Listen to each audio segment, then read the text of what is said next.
12ஆம் வகுப்பு விடைத்தாள் திருத்தும் போது தவறு செய்யும் ஆசிரியர்கள் மீது ஒழுங்கு நடவடிக்கை எடுக்கப்படும் என தேர்வுத்துறை எச்சரிக்கை விடுத்துள்ளது.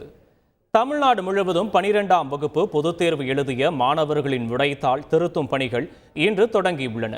இந்நிலையில் விடைத்தாள் மதிப்பீட்டு பணிகளில் கவனக்குறைவாக இருந்தாலோ விதி மீறல்களில் ஈடுபட்டாலோ சம்பந்தப்பட்ட ஆசிரியர்கள் மீது துறை ரீதியிலான ஒழுங்கு நடவடிக்கை எடுக்கப்படும் என தேர்வுத்துறை எச்சரிக்கை விடுத்துள்ளது.